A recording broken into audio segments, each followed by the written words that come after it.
you would have a take on this, so I'm interested to get your perspective. But something I'm looking at in my master's is about hyper consumption when it comes to beauty products. Right. And how I've never consumed one in my life. we can tell, don't worry. We know. Yeah. No.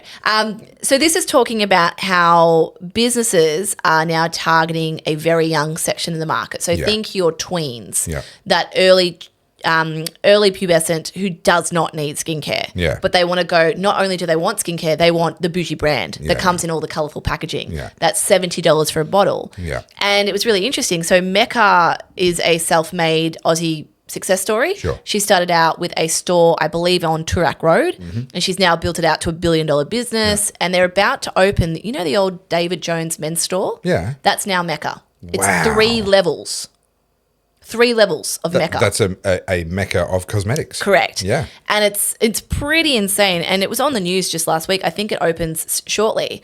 But we are now at a point in our culture where a beauty store can have a 3-level major department store for it. Do you think it will last, or are they overreaching? I think it will last for maybe a couple of years. I think with a lot of this stuff, it is trend. Yeah.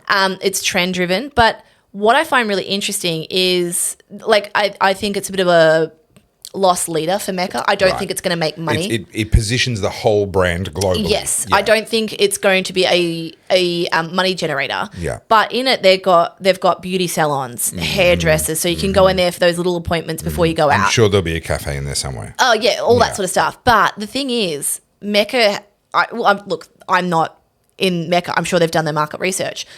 People aren't going into the CBD much these days. I can't tell you anything less I would like to do than go into the city to get my hair done before I go somewhere. If I happen to already be there, chances are I've already done my hair. If you're going to an event at like Cram Palladium or something, would you at that point? No, it's a department store. I'd rather do that in my house. Yeah, okay. It would probably be more efficient and cheaper overall to get a hairdresser to come to my house or a hair and makeup artist to come to your house. Well, what you're saying is that it's outside. It is outside of your cost of living, but they're gambling that it's inside somebody else's. Well, look, it might be. And I don't begrudge them. I think it's great. But I find it really interesting that we're now in an era where beauty and, like, for example, cosmetic surgery used to be preserved for Hollywood. Yeah, Hollywood. And very wealthy people. Or crash victims, Yeah, right? But now young girls as young as 17 and 18 are worried about Botox. Yeah. They're getting lip injections. They're getting breast implants. Yeah. And I don't really focus on the men, but I dare say there's a level of vanity for men. I promise you I haven't had implants. No. You grew those on yourself? I look like, I don't blame you for thinking. So uncomfortable. No, like there's definitely a trend of men getting Botox and stuff now too, but I can only speak to the stuff that I've looked at. But now annually, women are spending almost 15% of their annual income on these things. Some more, nuts, but that's the average. Yeah, wow. So isn't that crazy? And so there's, and obviously I'm reading a lot of stuff that has like left-leaning thoughts in it. Yeah. Part of this is blamed on capitalism, and I'd say it's not capitalism. This is what would you describe it as? Because this has gone beyond that. I would describe it as conclusive proof that men are smarter than women because we don't spend that kind of money on cosmetics. Do you know what annoys me about men? Everything. No, I love men. I get along with men more than women. You could probably see why. I call this the shower test, right? Yeah. So if you go into a shower of a single girl, like she lives alone or she lives with another woman, you go into the shower, it's a cosmetic store in there. There is not enough shelf space. I don't care. You could build the entire bathroom out of shelves and there will still not be enough shelf space for a woman. For a woman, you've got 6 different sets of shampoo, 4 different shower gels, face cream, whatever. It's all in the shower. Yeah. You go to the guy you just start dating house and he has 1 mega tub of shower gel that's for like head, butt, and sack, like the whole thing, right? Like it's the 1 shower gel. That's overkill. That's. I mean, if I walked into that guy's bar, I'd be like, gay. Really? No. Do you just not bar use of soap? Oh, bar of soap. Yucky. And one of those metal scourers that you use on pots. Oh, yeah. Just Look, it goes rusty over time, but that just helps it to sort of get a bit deeper into the skin. But that's what I find funny, and I remember seeing that with G. I had like in my old apartment, there was like a shelf and had all my things there. And then I went to G's house and in his shower was just this one finger shower. That's it. No. So there's a hilarious genre that went around. I think it's kind of the wave has passed now, but a genre of videos went around Instagram and TikTok and so forth. And it was women filming a complaint about that. Oh, why can't he just put things away after himself? And it's the kitchen, the bathroom sink, and there's a toothbrush. So, grab the toothbrush, shove it in the hole, and then as they turn around, it's like there's all of their stuff. Just obviously, it's done deliberately. It's comedy. They know what they're doing. But it's this very, very funny contrast because there was a time that she's stopped now, but there was a time when my darling wife would keep putting my 2 or 3 objects into the top drawer of the bathroom. It's like, no, get this out of the way. But her stuff, it's pretty neat. She's not as bad as many, but she's got a lot of stuff on that countertop. But no, my stuff had to go back in the drawer. Yeah. And I noticed recently, I hadn't said anything, I noticed recently she stopped. My little hair product thing that I do use stays on the top now. Yeah. I find it really interesting because, obviously when I'm looking at this stuff, I then question my own behavior and go, oh, yeah, maybe I'm doing this as well. Now, I've talked about Beck Judd on the podcast. She's now started her own podcast and it's called Vanish. And this is no shade at all to anyone, but if you were to say on a scale of 1 to 10, where would you put yourself in regards to your vanity? My physical appearance vanity, probably a 4. Yeah. And what would you say for? Like, you're not particularly focused, you don't care enough, or I indifferent? People can judge me for how I look. Yeah, you're relatively indifferent. Yeah, I've lived all my life with people criticising my teeth, criticising my weight. It used to be because I was too skinny, then because I was too fat. Criticising my acne scarring. Yeah. Okay. I would put myself as a 6. Okay. Because I'm not particularly worried about other people's perceptions, but I have in the past, I've had facial reconstruction surgery, I've had veneers. Yeah. But I'm not someone that would book in her weekly or annually appointments. Couldn't care less. I'm more of a, oh shit, I should do that. I should do that sometime. I'll call up. Yeah. I'm not someone that worries about getting facials and stuff.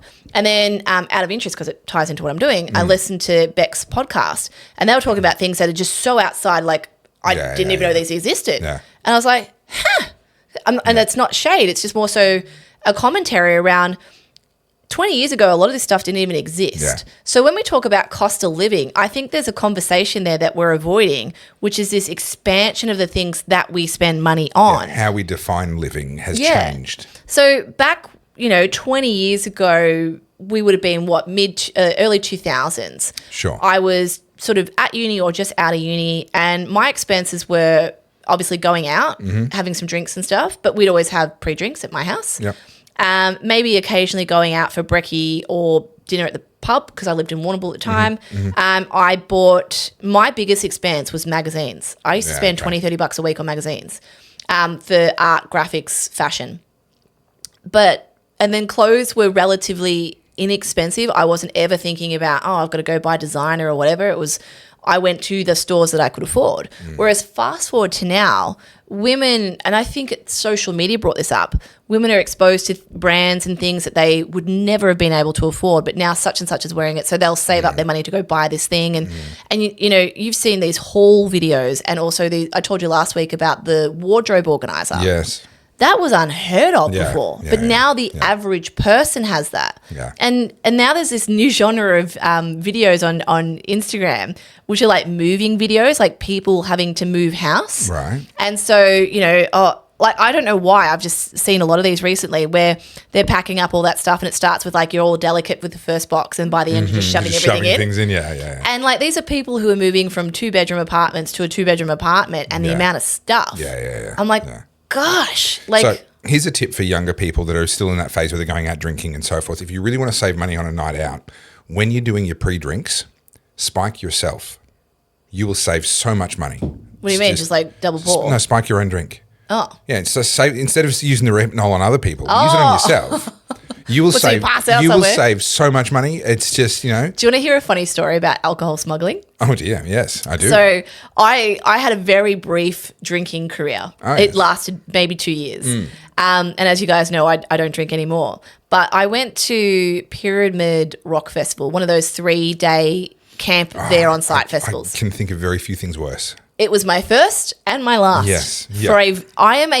I am not a people person. Yeah. I don't like being around lots of people. Not a good place to be if you need personal space. No. And so it was my first thing, and it was either that or falls, and we ended up going to Pyramid.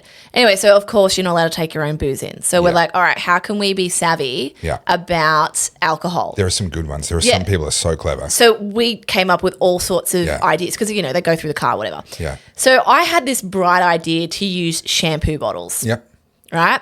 And so I gave them a good rinse and did all that. And then we put vodka into a watermelon.